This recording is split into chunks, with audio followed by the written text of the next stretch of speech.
Tonight, proof of life. A report the American missionaries, their children, and a Canadian kidnapped in Haiti are still alive. A Haitian priest kidnapped by the same gang tells his story to CBN News. My faith helped me a lot.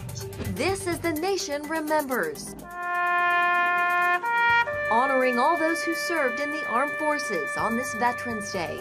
Plus, the reading of the names. Sergeant Glenn Richard Allison. Of the more than 7,000 military personnel who have died in America's response to the September 11th attacks. God bless them all, and God bless America. All this and more, tonight on Faith Nation.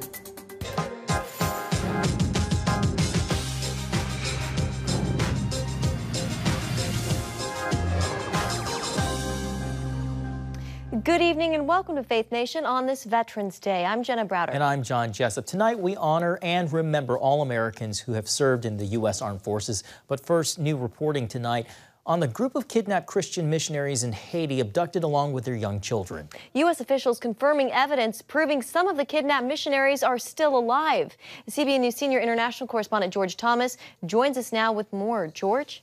Yeah, it's been 27 days, guys, since a notorious gang in Haiti kidnapped 17 Western missionaries. As you mentioned, the U.S. says it has evidence that some of them are still alive. Meanwhile, I spoke with one Haitian priest who came face to face with this dangerous gang and survived. Here's his story. On April 11th, Catholic priest Jean-Nicaise Millian, along with 9 other priests and nuns, were on their way to install a fellow church member as leader of a new parish. When they reached on the outskirts of Port-au-Prince, more than a dozen heavily armed gang members stopped their vehicle. I was kidnapped. Millian tells CBN News that the 400 Mawozo gang, the same group behind the October kidnappings of 17 missionaries, also abducted him. What did they demand from you? They demand money. How much? 1 million. 1 million US dollars? $1 million. $1 million per person, the same amount they demanded for the 16 Americans and 1 Canadian kidnapped last month after visiting a Haitian orphanage. A U.S. government official tells Reuters they have evidence that some of the missionaries are still alive. My faith helped me a lot. Millian says the gang, made up of mostly young men and teenagers, would move them around to several locations. Often blindfolded, they slept on floors and had little to eat. Millian said he and the others drew strength from prayer times. They had one Bible, which they would read when guards weren't around. We said a moment of prayer in the morning, a moment of prayer in the midday, and a moment of prayer during the night. Millian's moment of freedom came 20 days later, after his parish paid an undisclosed ransom amount to the gang. This week, Millian led Mass at his church in Port-au-Prince and urged congregants to pray for the safe release of the 17 missionaries. A leader of the Mawozo gang has threatened to kill the missionaries if their ransom demands aren't met. I ask every friend of mine to pray for the American people and the Canadian one. By the way, Father Millian said he doesn't think the gang will do anything to harm the missionaries necessarily. However, he fears they could be held for a long time until the ransom is paid in full. John and Jenna? George, the priest you spoke with, he was abducted by that same gang. What more can you tell us about that group? Yeah, I mean, in essence, they, as soon as they were kidnapped, they were taken to the first location. He said all 9 of them had to sleep on the floor. They were blindfolded. They had no idea where they were. 4 days later, they were moved to another location. Again, I asked him, were they, tortured, ill-treated, beaten, or anything? He said no. They had very little to eat, but it was pretty much clear to him that these guys were only going to release them once the ransom was paid. And I asked Father Millian directly, did the parish pay $1 million? He did not answer. The reporting is that an undisclosed amount of money was paid, not just for him, but for the other 9 priests and nuns as well. Just a harrowing tale, George. Yeah. You know, it's been nearly a month since the American missionaries, their young children, and a Canadian were kidnapped in Haiti. Do you fear that their plight has largely been forgotten or ignored in the media? Yeah, absolutely, in the media. I mean, I think some of it is, I have, since this happened, been repeatedly on the phone with Christian Ministries, the Ohio-based group where these missionaries were working, repeatedly called them. They are basically gone off the grid. And it's part of the MO, right? I've covered a number of kidnappings around the world, and this is the MO, the agency, the group that's involved, or the kidnappers, you know, they go radio silence just to make sure nothing is incorrectly reported or there's any miscommunication between the hostages and the hostage takers. So this is you know, sort of par for the course. But hopefully, as Father Milian said to me, that behind the scenes negotiations were taking place. I think what's different in this case is that you do have 17 Western missionaries, 16 Americans and 1 Canadian. So there's a lot here involved with 2 countries trying to work with the security apparatus in Haiti. And it's a delicate matter. You can bet that there is behind-the-scenes negotiations and the ongoings of a situation like this. Kidnappings and violence are common in Haiti. How have they impacted missionary and humanitarian organizations, George? Yeah, it has. Historically, there has been this problem, but guys, not to this level. To have 17 Western missionaries taken in one swoop is quite a big deal. I think going forward, this is going to put a whole different calculus on aid agencies and parachurch groups that love to send folks down to Haiti to help this desperately poor country in the Western Hemisphere. This definitely changes the calculus, especially the security calculus. You know, I've worked with so many of these groups that go into these far-flung areas. Security really isn't at the forefront of their operations. They just go, they pray, hoping that things will go well. But going forward for the future, for those who work in Haiti, there's going to be, you know, second thoughts when dealing in this country. Sure, and we will certainly keep them in our prayers. Senior international correspondent George Thomas, we always appreciate your reporting, George. You're welcome. You. Thanks, George. Well, tonight, as the nation celebrates Veterans Day, America is marking the 100-year anniversary of the Tomb of the Unknown Soldier. Today, the President and the First Lady commemorating the day in the Presidential Armed Forces Full Honor Wreath-laying ceremony at Arlington National Cemetery. The President also paid tribute to the nation's veterans at the National Veterans Day observance at the Memorial Amphitheater, remembering the World War I soldier, known but to God, whose remains lay in the tomb with the remains of 2 other unknowns. Today, 100 years later, we keep a sacred watch over their graves. Generations of elite sentinels have taken the post, pledging their eternal vigilance. And joining us now is Jeff Gottesfeld. Jeff is the author of the best-selling children's book, 21 Steps, Guarding the Tomb of the Unknown Soldier. Jeff, thanks for joining us on this Veterans Day. Let's talk about your book. Why 21 Steps? Oh, 21 Steps is the story of the Tomb of the Unknown Soldier and the tomb guards who guard it 24 hours a day, 7 days a week, and have done so since 1937. Told from the point of view of the first unknown and illustrated with beautiful illustrations by Matt Tavares. Jeff, this book is a kid's book, but it really communicates a strong message that moves all Americans. Why do you think that is? Well, I think the book is resonating because in our hearts we know that it is true. We don't spend a lot of time these days thinking about the principle of selfless service. And the unknown soldier gave everything for our country and freedom, including his name and face. The tomb guards, they give all they have for 2 years on the mat, largely wanting to be as perfect as possible and as identical as possible. We as Americans, we get that. That's an organizing principle for our country, but we don't talk about it very much anymore. You were honored as a guest speaker at the National Archives yesterday for the centennial event surrounding the Tomb of the Unknown Soldier. How does the tomb, Jeff, represent the thousands of other unknown soldiers who perished defending our country and our freedom? Well, you know, the unknown himself from World War I was chosen very carefully so that we would have no idea who it might be.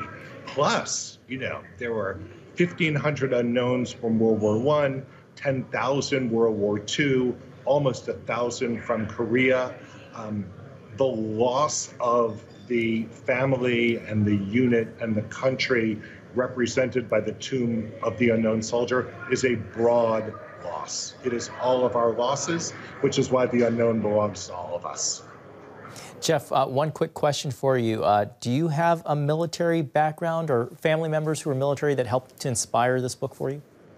My gosh, I'm the most imperfect messenger for this book ever. I'm a civilian. I did not serve. I have 3 strapping brothers who did not serve, neither mother nor father nor grandparents. But I've come to believe that the United States Armed Forces are the greatest force for good maybe that the planet has ever known. With that as my stance, it was not hard to find the impetus to write this book. It is a beautiful book. Jeff Gottesfeld, thank you so much for joining us. Once again, the book is 21 Steps Guarding the Tomb of the Unknown Soldier. Thank you, Jeff. Thanks, Jeff. Thank you. Coming up, the reading of the names, remembering every one of the more than 7,000 service members killed in response to 9/11.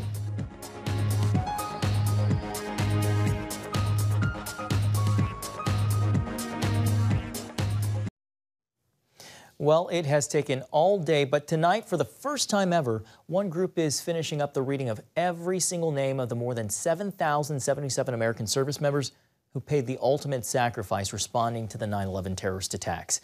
Iraq War Army veteran Sergeant Rick Yarosh opened today's ceremony on the steps of the Lincoln Memorial with the Pledge of Allegiance. I pledge allegiance to the flag of the United States of America and to the republic for which it stands, one nation, under God, indivisible, with liberty and justice for all. The Purple Heart recipient joined the Army back in 2004 and was injured during a patrol in Iraq when the Bradley fighting vehicle he was traveling in was hit by an IED. Well, joining us now from the Lincoln Memorial is the man behind the event, Frank Siller, CEO and chairman of Tunnel to Towers. Frank, welcome back to Faith Nation. Let's start with, how important is it, Frank, to remember and to say the names of those who gave the ultimate sacrifice in the service of our nation on this Veterans Day? Well, it's so important. Most Americans don't even know there was 7,070 men and women who served our country since 9/11 that gave up their lives. Think of all the families that have been impacted by that. But also think about all the lives that were saved because of these great heroes. And to read them here at the Lincoln Memorial on this day is so important with these Gold Star families. So many of them are here, different generals, colonels, people who served. A lot of first responders asked if they could read the names. They're all intertwined, and to be able to do it and to remember, you have to say the names out loud. You just have to read them out loud. It's important to the families, and it's important to America. This way, it ensures that we will never forget. Yeah, showing honor and keeping their legacies alive. Frank, this is the first Veterans Day since America's chaotic withdrawal from Afghanistan, and also the first time in 20 years America's not been at war. What does that mean to you? Well, I'm glad that we're not at war, for sure. I'm so sad that we lost the last 13 great heroes on the way that we did withdraw. One of them was Lance Corporal Riley McCullum. His wife was pregnant with their child. She gave birth to their baby weeks after he gave his life for his country. One of the things that we do, Jenna, is that we deliver mortgage-free homes to Gold Star families. As a matter of fact, today we delivered 35 Gold Star homes to these great families that paid the ultimate sacrifice. But I spoke to the McCullum family. I spoke to his widow. Her nickname is Gigi, and I told them that the foundation, I told her that the foundation is going to commit to making sure we build her a Gold Star mortgage-free home. And of course, she deserves it. And But this is what we do as a foundation. But I'm glad we're not at war. But it's not over. You know, it's not over. They're still trying to kill us. And thank God we have Americans who are willing to serve, an all-volunteer army who's willing to serve and protect us. Frank, your organization, Tunnel to Towers, has done extraordinary work and in such important work. Your focus now isn't on 9/11, though. This November is National Veterans and Military Families Month. How do you think Americans can honor military families this month? Well, the Tunnel to Towers Foundation makes an effort to make sure our first obligation is to make sure we never forget. That's how we started the foundation. My brother was a firefighter who gave his life up on 9/11. We started a foundation so we don't forget his sacrifice and the sacrifice of so many others. But America should remember the sacrifice that's been made for, centuries for our country, the greatest country that ever existed. Why are we the greatest country? Because we have these men and women who are willing to die for you and I. And so it's important that we do that, and we do it by reading their names out loud in person. And I would tell you that we set up last night around the reflecting pool 7,007 luminaries that were lit up. If you look at the mass amount of that alone, it has the names of each one of these great heroes on it. It's jaw-dropping because the magnitude of it is just so unbelievable. 7,000 people is an incredible number. We don't want it to be more than that, and that's why, thank God, we have people protecting us here at home. All right, Frank Siller, thank you so much for your time and, of course, the important work you do. Thank you, Frank. God bless you. God bless every veteran. Of course, God bless you too. Well, even on Veterans Day, there is a tendency to overlook the sacrifices of service members' family members. When we come back, a unique exhibit honoring those hidden heroes. On Veterans Day, we stop and pay special tribute to the members of our armed forces. Sometimes overlooked, though, are the sacrifices their families make. That's why one Virginia artist created an exhibit to honor those often seen as the hidden heroes in a way that's larger than life. CBN's Mark Martin brings us the story. It looks like a supersized class photo spread out on the front of a massive Virginia Beach furniture store. In this case, the home room includes veterans, active duty personnel, and their families across the Hampton Roads area. I've never produced a public work this large. Artist Bobby Levin calls his project Expressions of Courage. I saw this as a perfect vehicle to marry with things that I'm passionate about. A respect for the military, the veterans and the families, and my passion for public art. And that, I believe, it enriches our lives and makes it for just a better community. Workers spent 9 to 10 hours installing the exhibit. Levin hopes those who view it reflect on the sacrifice of military families. There is a shared level of emotion and feelings that every military family goes through. And this just hopefully will raise the level of awareness of that sacrifice that those people are really making, because it's real and it's significant and it needs to be acknowledged and recognized. And hopefully this is the type of tribute that does it. Every time I look at it, I happen to see somebody else that I recognize. Laura Baxter is the executive director of the Armed Services YMCA of Hampton Roads. She helped arrange time for Levin to take photos of members of the Y. He had to make a funny face or, smile. It's not that staunch, I'm in the military, I have to be strong. It's the courage comes in many forms.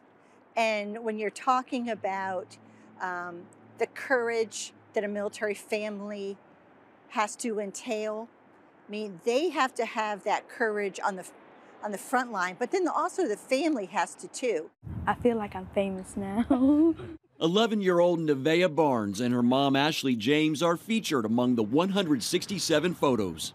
Courage makes you stronger, and it makes you step through your fears. We may not leave, but we're at home supporting them every step of the way. So it's very, I'm just grateful for the recognition. We feel seen today, so that's really awesome. Nevaeh's dad, Marquise James, hopes the exhibit sends an important message. Just the fact that there's more to the military than the service members. It's a network of people working together to get a job done. For the simple fact of me deploying, she has to take care of the household. She has to take care of our daughter. For when I can't help support her, she has to support us. Altogether, the massive art project is 290 feet wide and 22 feet high. It's part of a global art endeavor known as the Inside Out Project. A French street artist known as JR started that Inside Out project. Through photos on huge canvases, he wants participants worldwide to stand up for what they care about, to turn the world inside out. I want to give back to my community. I was born and raised here. I was raised less than a mile from the main gate of the naval base in Norfolk. My father was part of the greatest generation and served as a lieutenant commander in the South Pacific during World War II. Giving back to his community by acknowledging in a very public way the service of those on the front lines and here at home. Mark Martin, CBN News, Virginia Beach. What a great way to honor those who serve and their families. Well, coming up, wreath laying to memorialize veterans in ceremonies across the country will bring you to the Wall of Names on this Veterans Day next.